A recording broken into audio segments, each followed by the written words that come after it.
So hello all. स्वागत है आप सबका फिर से हमारे एक नए वीडियो में। And yeah welcome to another day where life get scripted. So yeah happy Sunday everyone. आज संडे है और आज हमारा रेस्ट डे था, बिकॉज आज लास्ट संडे था इस मंथ का। तो लास्ट संडे के दिन मेरा जिम बंद रहता है, तो हमारा उस दिन रेस्ट डे रहता है। सो ये जो मैं वीडियो बना रहा हूँ ना, तो ये स्पेसिफिक होने वाला है डेडिकेटेड टू बिगिनर्स आयल से। बिगिनर्स जो जो नया नया जिम ज्वाइन करने वाले हैं या फिर जिन्होंने जिम ज्वाइन किया है। सो कुछ कॉमन मिस्टेक्स होती है जो बिगिनर्स जिम ज्वाइन करने के बाद करते हैं। मैंने मेरे जिम में भी बहुत बार ऑब्जर्व किया है कि बिगिनर्स जो जो जो जिम ज्वाइन करते हैं ना, वो उनके अंदर फर्स्ट ऑफ ऑल बहुत पैशनेट रहते हैं। उस टाइम पे जब नया नया जिम ज्वाइन करते हैं, विल पावर रहता है। वो some for some time of period वो कंसिस्टेंसी दिखाते हैं अपने, बट रिजल्ट ना मिलने के कारण वो लोग कुछ आफ्टर 6 मंथ्स 7 मंथ्स या फिर कोई कोई 1 2 2 3 मंथ्स में ही छोड़ देते हैं।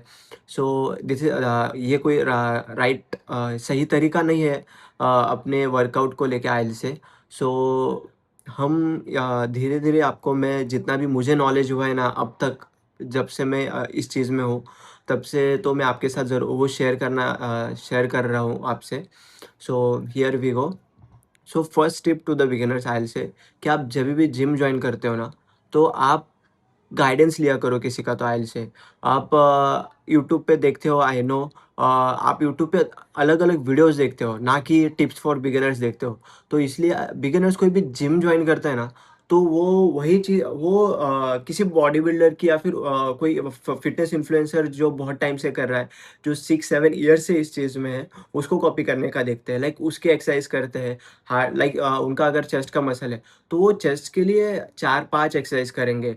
4 5 या 6 बहुत सारे एक्सरसाइज करते हैं। या फिर ट्राइसेप्स हो गया, ट्राइसेप्स के लिए 1 2 3 एक्सरसाइज ही इनफ रहते हैं, बट कोई कोई 4 5 एक्सरसाइज कर लेता है। So it is not like that. आपको आपके फर्स्ट ऑफ ऑल आप नया नया जिम ज्वाइन कर रहे हो ना, तो आप मशीन्स का फॉर्म सीखो आयल से। बिकॉज आप नया नया आपको आपका फॉर्म ही आपका बेसिक फाउंडेशन रहता है आयल से। और आप नया नया जो अडेप्ट करते हो ना, आपकी बॉडी वो अडेप्ट कर लेती है।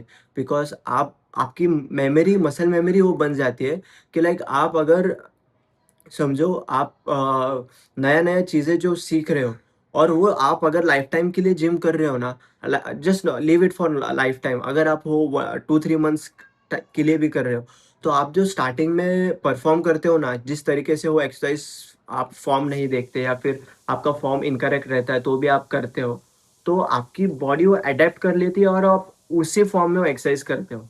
सो या और उसके कारण आपको आगे जाके इंजरीज होने का चांसेस रहता है। या फिर आप आगे वेट प्रॉपरली नहीं ये कर सकते हो। या फिर कोई कोई जन तो ईगो लिफ्टिंग भी कर लेता है, भले उनका फॉर्म गलत हो जाए। सो सबसे पहले आप कभी भी आपका जब फर्स्ट डे ऑफ जिम रहेगा, go to the trainer.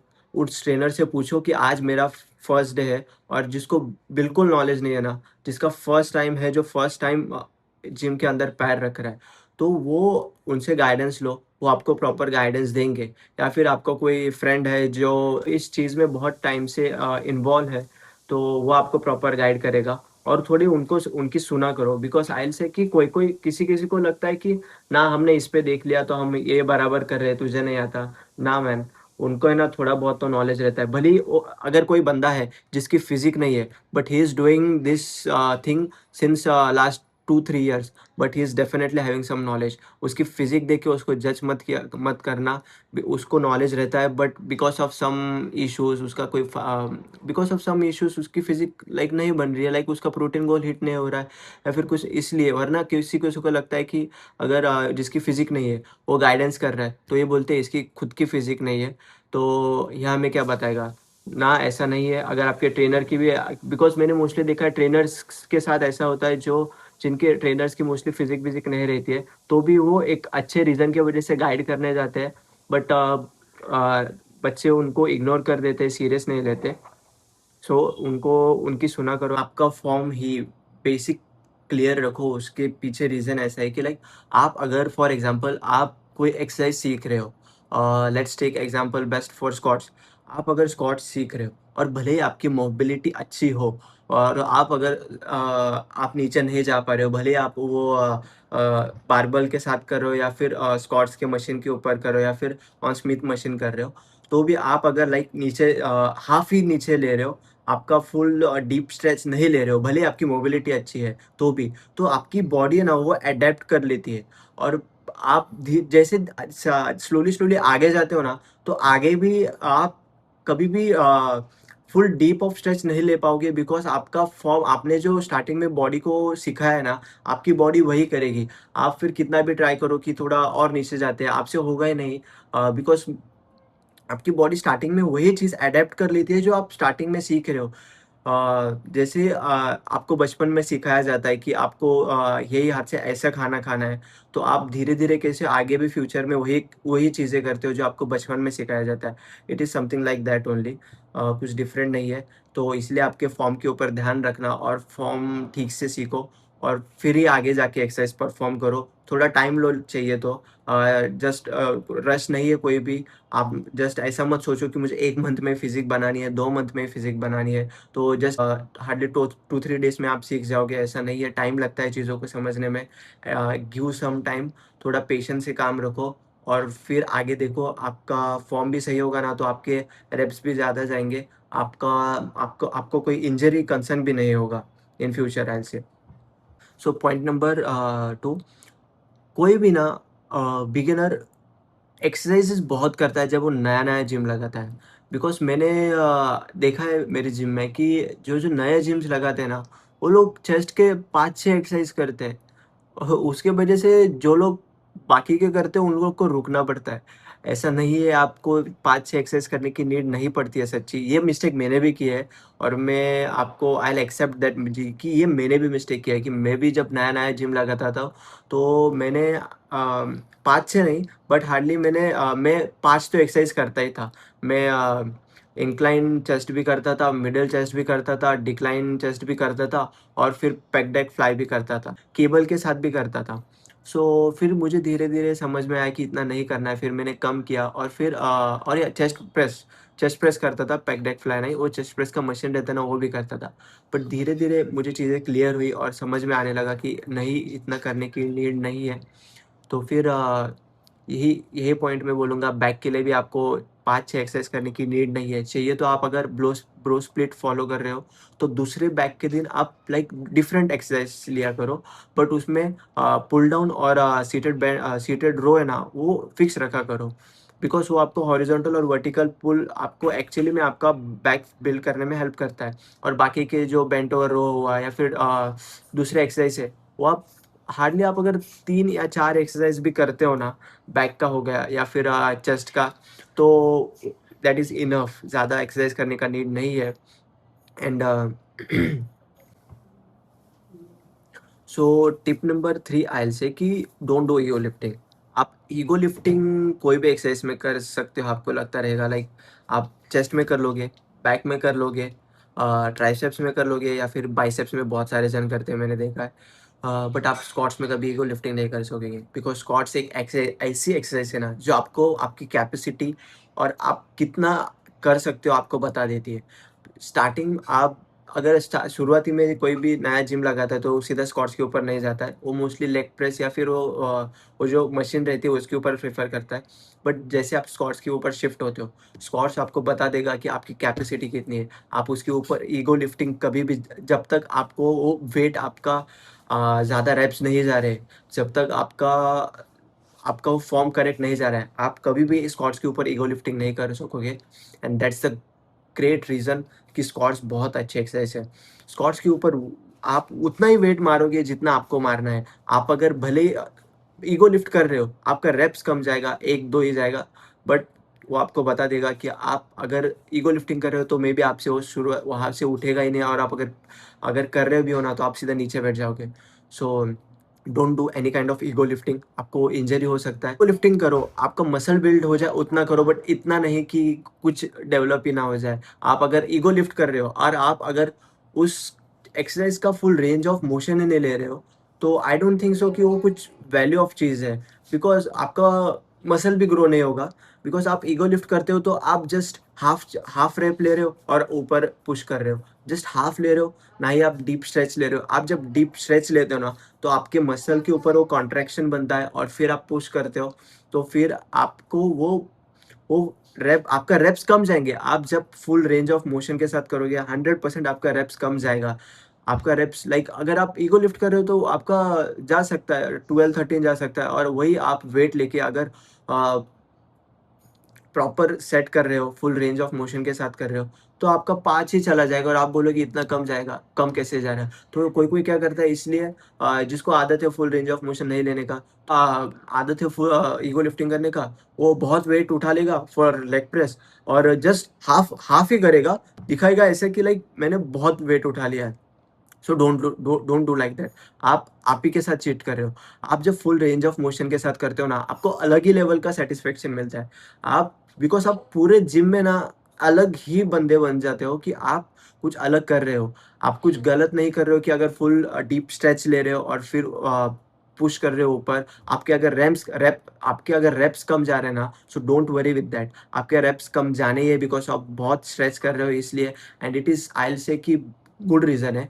I don't know कि जो जस्ट ऐसा बहुत वेट उठाता है और जस्ट इवन हाफ रेप्स भी नहीं लेता है, जस्ट नीचे पुश करता है और फिर से ऊपर पुल कर देता है। उससे मसल्स बनते भी होंगे कि नहीं, आई डोंट नो। मुझे उस चीज़ का उतना नॉलेज नहीं है, बट एज़ अ मेरा एक्सपीरियंस ऐसा है कि मैंने अपने बिगिनर फेज़ में ही अडैप्ट कर लिया था कि फुल रेंज ऑफ मोशन के साथ ही मारना है, नीचे जाना है, स्ट्रेच लेना है और फिर ऊपर पुश करना है। तो मेरी बॉडी को उस चीज़ का आदत लग गया है। मैं अगर स्क्वाट्स भी करता हूँ, तो लाइक अगर मैं हैवी स्क्वाट्स भी कर रहा हूँ ना, तो मुझे नीचे जाने की आदत हो गई है। मैं सोचता हूँ कि नहीं, हाफ ही रेप्स मारते हैं, बट नहीं, मेरी बॉडी मुझको खुद को नीचे लेके ही जाती है, उसको मुझे वो पुश करती है नीचे जाने के लिए, और फिर ऊपर आने के टाइम पे इसलिए मुझे सपोर्ट की नीड पड़ती है थोड़ा, बट मेरे हार्डली स्टार्टिंग के 3 रेप्स मैं खुद से उठा लेता हूँ, बट बाद में मुझे सपोर्ट की नीड पड़ती है।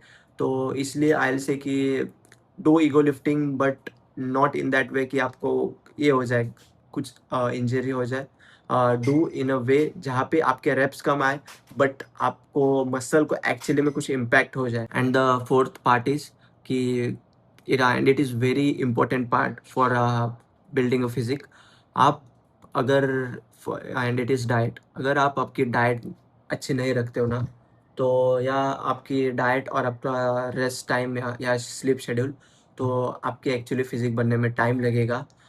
ये चीज़ मोस्टली मैं उनके लिए बोलने वाला हूँ, जो मेरे जैसे मिडिल क्लास पीपल है, जो daily protein intake from food also नहीं रोज़ ये कर सकते। जो नॉन वेजिटेरियन है उनके लिए बहुत सारे ये बन जाते हैं, बट एज ए वेजिटेरियन आप रहते हो, तो आप सोया चंक्स खा सकते हो।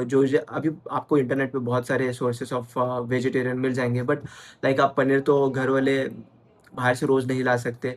जो स्प्राउट्स रहता है या फिर चना हो गया, सोया चंक्स हो गए, तो आपको उसी से आपका प्रोटीन इंटेक पूरा करना करना रहता है। मैं जब बिगिनर फेज़ में था ना, तो मैं अपनी डाइट सीमित रखता था कि बाहर का नहीं खाना है। घर में मैं ट्राई करता था स्प्राउट्स खाने का। सोया चंक्स में स्टार्टिंग में बहुत एनर्जी थी उस टाइम पे कि ठीक है, प्रोटीन इंटेक वेजिटेरियन फूड से कंप्लीट हो जाएगा, तो मैं चिल्ला बनाता था। लाइक मैंने पनीर चिल्ला बहुत टाइम तक बनाया, बट मैं रोज़ नहीं बनाता था। मुझे वीक में एक ही बार पैसे दिए जाते थे पनीर लाने के लिए, फॉर 100 ग्राम, या फिर मेरे पेरेंट्स लेके आते तो एक साथ ही बहुत लेके आ जाते थे, तो वो हार्डली 2-3 दिनों तक ही स्टोर कर सकते हैं हम। तो लाइक रेगुलरली मैं पनीर वगैरह तो नहीं खा सकता था। मैं मूँग का चिल्ला बनाया करता था। अभी मैंने बहुत मैंने थोड़ा बंद कर दिया वो बनाना, बट या मैं बनाऊँगा तो उसका रेसिपी ज़रूर शेयर करूँगा आपके साथ। सो आप पनीर चिल्ला भी खा सकते हो, स्प्राउट्स खाते हो, आप मूँग चिल्ला भी कर सकते हो। एक्चुअली वो बहुत अच्छा लगता है खाने में भी। कोई-कोई उस चीज़ को लेके इतना ये नहीं रहता है कि बिकॉज़ बनाने को टाइम जाता है, चिल्ला वगैरह, तो इसलिए कंटाला कर देते हैं। बट आप वैसे नहीं खा सकते हो, ऐसे ही रॉ भी खा सकते हो। तो आपकी डाइट एक्चुअली में थोड़ा क डाइट के ऊपर फ़ोकस करना पड़ता है। आपकी अगर डाइट अच्छी नहीं होगी ना, तो आपका फिज़िक बनने में एक्चुअली टाइम जाएगा। But I will be honest with you guys कि टेक दैट टाइम। मैंने भी अपनी डाइट के ऊपर उस टाइम पे ध्यान नहीं दिया था इतना। अभी भी मैं हार्डली 60-70% ही अपने डाइट के ऊपर ध्यान देता हूँ। मैंने जस्ट 2 मंथ्स बैक अपना मैंने एग्स खाने शुरू कर दिए हैं। बट अगर आपकी डाइट अच्छी नहीं है ना, तो निराश मत होना आइल से। टेक टाइम, पेशेंस रखो। और आप अगर कंसिस्टेंसी से जिम जा रहे हो ना, तो आप उस चीज़ के प्यार में पड़ जाओगे। आपको रोज़ जिम जाने में मज़ा आएगा, आपको रोज़ ट्रेन करने में मज़ा आएगा। आपकी डाइट एटलीस्ट प्रोटीन का खाया करो, रोज़ रोज़ नहीं तो आप अगर रोज़ नहीं खा सक रहे हो तो एटलीस्ट 2 दिन में 1 बार, या फिर अगर रोज़ एटलीस्ट दिन में 1 बार कुछ भी प्रोटीन का खा सक रहे हो, लाइक स्प्राउट्स वगैरह, या फिर कुछ वेजिटेरियन सोर्स हो गया, सोया चंक्स। तो आप वो एक दिन अगर दिन में 1 बार भी कुछ भी प्रोटीन का खा रहे हो, आई विल बी आपका आपके बजट के हिसाब say that is also enough. बस आप इस चीज़ को लेके कंसिस्टेंसी रखो, निराश मत हो जाओ। अगर टाइम लग रहा है ना, तो लगने दो। आपकी अगर डाइट प्रॉपर नहीं हो रही है ना, तो निराश मत हो जाना। जो घर का मिल रहा है वो खाओ। भले उस तरह की फिज़िक ना बने जिसको आपको बनाने का था 1 साल में, बट टाइम लगेगा। आप अगर लाइक कंसिस्टेंसी से कर रहे हो, तो आप इस चीज़ के प्यार में तो पड़ोगे ही। आपको रोज़ जिम जाने में मज़ा आएगा। आप ऐसा टाइम निकालोगे खुद के लिए, और टाइम लगेगा, but it is going to be work. So the last part we will discuss is कि प्लीज़ आप prioritise your inner body first, because outer body आपका सेकेंडरी मसल ही है एक्चुअली। और आप आपके कार्डियो के ऊपर भी ध्यान रखो। जस्ट वेट लिफ्टिंग के ऊपर मत ध्यान रखो। आजकल तो लाइक हाई का भी टाइम चल रहा है। लाइक कोई बहुत सारे जन हाई के वर्कआउट करते हैं। सो आप अगर उस तरीके से जाओगे ना, तो वो भी अच्छा है। आपको तभी समझ नहीं आएगा कि आप जब नए-नए जिम लगाए करना क्या है। बट आप धीरे-धीरे टाइम लोगे, प्रोसेस कंसिस्टेंसी रखोगे, आपको फिर धीरे-धीरे चीज़ें समझ में आएगी। आपको समझ में आएगा मुझे एक्चुअली में करना क्या है। आपको मसल बिल्डिंग क्यों करना है, लाइक एस्थेटिक फिज़िक बनाना है, या फिर बॉडी बिल्डिंग करना है, या फिर कॉम्पिटिशन्स करना है, या फिर जस्ट आपको आपके इनर सोल को हैप्पीनेस करने के लिए कर रहे हो। आपको उस चीज़ पे समझ में आएगा। एंड कार्डियो करने से डोंट वरी, आपका मसल लॉस हो रहा है ऐसा कुछ नहीं है। आप आपका प्रोटीन रिकवरी प्रॉपर रखो, आपका स्लीप शेड्यूल प्रॉपर रखो, और मैनेज करो चीज़ें। बट आपका अगर कार्डियो ही अच्छा नहीं है, आपका अगर इनर हेल्थ ही अच्छा नहीं है ना, तो आपके मसल्स ज़्यादा कोई भी काम के नहीं है। वो बड़े बाइसेप्स होना या फिर बड़े ट्राइसेप्स होना कोई काम का नहीं है से। सो या मॉर्निंग में रनिंग पे जाया करो, जिम में साइक्लिंग किया करो, या फिर ट्रेडमिल पे थोड़ा वॉक या फिर रन किया करो। Count your steps. मोस्टली जो स्टूडेंट्स हैं, या फिर मेरे कोई वीडियोस अगर बड़े उम्र के लोग भी देख रहे हैं, तो आप भी अगर जिम नहीं जाते हो, तो एटलीस्ट बाहर जाके सुबह-सुबह दौड़ो, रनिंग करो, या फिर अपने स्टेप्स कंप्लीट किया करो। एंड या ट्रस्ट द प्रोसेस। अगर आपको कभी भी ऐसा लगा ना कि बॉडी नहीं बन रही है, मसल्स नहीं आ रहे हैं, so please don't get panic और टेंशन मत लेना, because it is just a part of process. Just enjoy the process I will say, because अगर आपको 3 मंथ्स में ऐसा लग रहा है, या फिर 6 मंथ्स में, सो प्लीज़ इसमें मैं भी कुछ नहीं कर सकता हूँ। It will take time, definitely it will take time, and it will going to be worth it. थोड़ा टाइम लगेगा। 1 साल लगेगा, 2 साल लगेंगे। आजकल तो कोई जन तो लाइक 10 साल से ये चीज़ कर रहा है। So just take time. And या आपको कभी भी ऐसा फील हुआ ना, so just listen to your soul कि नहीं बन रही है बॉडी, इट्स ओके। अगर नहीं बन रही है फिजिक, इट्स ओके। अगर मसल्स नहीं दिख रहे, it's okay, but I have enjoy this process. मुझे ये चीज़ करने में मज़ा आया, and I am still enjoying it. And yeah continue to do it. Please keep consistency, maintain your diet, fix your sleep schedule, and yeah hope you all have a good health in future. जो अभी भी मुझे मेरे subscribe है उनको भी, और जो आगे करेंगे, और जो ऐसे ही देख रहे हैं उनको भी। एंड सो प्लीज़ अगर ये वीडियो आपको इन्फॉर्मेटिव लगी रहेगी, सो या please like share and subscribe.